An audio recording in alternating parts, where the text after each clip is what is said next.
धरती, एक समय पर जीवन से भरा हुआ नीला ग्रह, अब धीरे धीरे एक मरते हुए संसार में बदल चुका था। आसमान अब साफ नहीं रहा, हवा में धूल और मिट्टी का अंधेरा फैला हुआ है और हर सांस के साथ इंसान अपनी जिंदगी को थोड़ा और खो रहा है। फसलें लगातार खत्म हो रही हैं, मक्का के अलावा कोई फसल बच नहीं रही और इंसान अब सिर्फ एक ही लक्ष्य पर जी रहा है, जीवित रहना। लेकिन असली डर ये नहीं था कि इंसान भूख से मर जाएगा, असली डर ये था कि इंसान का भविष्य अब धरती पर है ही नहीं। इसी टूटती हुई दुनिया में रहता है एक आदमी, कूपर, एक पूर्व नासा पायलट जो कभी आसमान को छूता था, गैलेक्सियों के बीच उड़ान भरता था।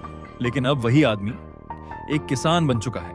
वो अपने बच्चों के साथ एक सामान्य जीवन जीने की कोशिश कर रहा है, लेकिन उसके अंदर आज भी वही आग जल रही है, आसमान को फिर से छूने की, सच्चाई जानने की और कुछ बड़ा करने की। और फिर एक दिन सब कुछ बदल जाता है। धूल के तूफानों के बीच एक रहस्यमयी घटना होती है। कूपर और उसकी बेटी मर्फ को उनके घर में धूल पर बने कुछ पैटर्न दिखाई देते हैं। ये सिर्फ धूल नहीं थी, ये एक संकेत था, एक संदेश था जिसे कोई अनजानी शक्ति भेज रही थी। और यही संकेत उसे ले जाता है एक छुपी हुई दुनिया में, नासा का गुप्त बेस। वहां कूपर को बताया जाता है एक ऐसी सच्चाई जो इंसानियत के भविष्य को हिला देती है।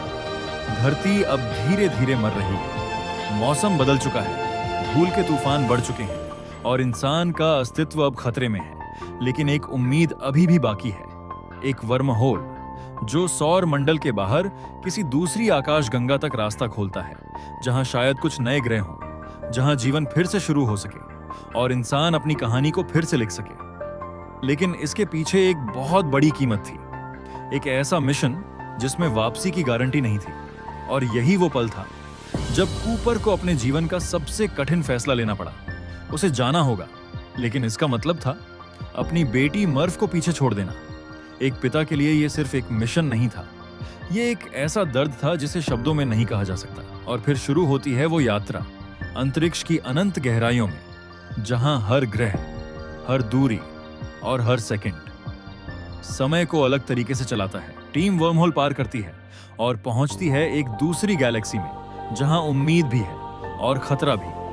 पहला ग्रह दिखाई देता है, एक विशाल पानी से ढका हुआ संसार, जहां ऊंची ऊंची लहरें पहाड़ों जैसी उठती हैं। लेकिन वहां समय बहुत धीमा नहीं, बल्कि बहुत तेजी से बदलता है। वहां सिर्फ एक घंटा धरती के कई सालों के बराबर होता है। हर सेकंड भविष्य को बदल रहा था। और जब वे वहां से लौटते हैं तो असली झटका मिलता है। धरती पर बहुत समय बीत चुका होता है, कूपर की उम्र लगभग वही रहती है, लेकिन दुनिया बदल चुकी होती है। और सबसे बड़ा बदलाव उसकी बेटी में आता है। मर्फ अब बच्ची नहीं रही, वो एक वयस्क बन चुकी है, लेकिन उसके अंदर अब सिर्फ खालीपन है, उस पिता का जिसका इंतजार उसने पूरी जिंदगी किया। उसे लगता है कि उसके पिता ने उसे छोड़ दिया है, त्याग दिया है, भुला दिया है।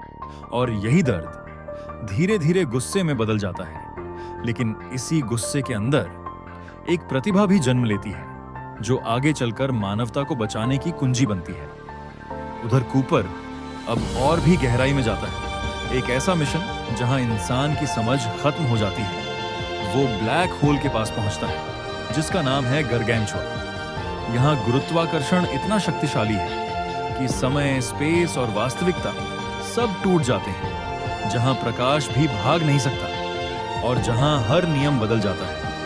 कूपर खुद को एक ऐसी जगह में पाता है जो किसी कमरे जैसी दिखती है, लेकिन वो कोई साधारण जगह नहीं थी। वो एक टेसरैक्ट था, जहां समय एक सीधी लाइन नहीं, बल्कि एक पूरा आयाम था, जहां वो अपनी बेटी के कमरे को अतीत में देख सकता था।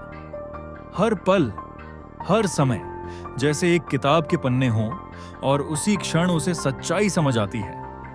ये सब सिर्फ विज्ञान नहीं है, ये प्यार है, एक ऐसा बंधन जो समय, दूरी और ब्रह्मांड से भी बड़ा है। कूपर अब जान जाता है कि उसके पास एक आखिरी मौका है। वो गुरुत्वाकर्षण की मदद से अपनी बेटी को एक संदेश भेजता है, एक कोड जो मानवता को बचाने का रास्ता खोल देता है। धरती पर मर्फ अब बूढ़ी हो चुकी है, लेकिन अब उसके सामने पूरा सच खुल चुका है। उसका भूत कोई और नहीं था, उसका अपना पिता था, जो समय और अंतरिक्ष के बीच फंसा हुआ था। लेकिन फिर भी उसे बचाने की कोशिश कर रहा था। और अब सब कुछ साफ हो जाता है। उसके पिता ने उसे छोड़ा नहीं था, बल्कि पूरी मानवता के भविष्य के लिए खुद को कुर्बान कर दिया था। और फिर कूपर खुद को एक नए स्थान पर पाता है, एक स्पेस स्टेशन पर, जहां इंसान अब सितारों के बीच अपना घर बना चुका है। नई सभ्यता, नई शुरुआत और नई उम्मीद। लेकिन कूपर का दिल अब भी उसी एक जगह अटका है, उसकी बेटी के पास। और अब वो फिर से निकलता है एक नई यात्रा पर, जहां शायद समय फिर से उसे उसकी सबसे बड़ी चाहत तक ले जाए। क्योंकि कभी कभी सबसे बड़ी यात्रा अंतरिक्ष की नहीं होती, बल्कि उस इंसान तक पहुंचने की होती है जिसे हम सबसे ज्यादा प्यार करते हैं। और यही प्यार पूरे ब्रह्मांड को भी बदल सकता है।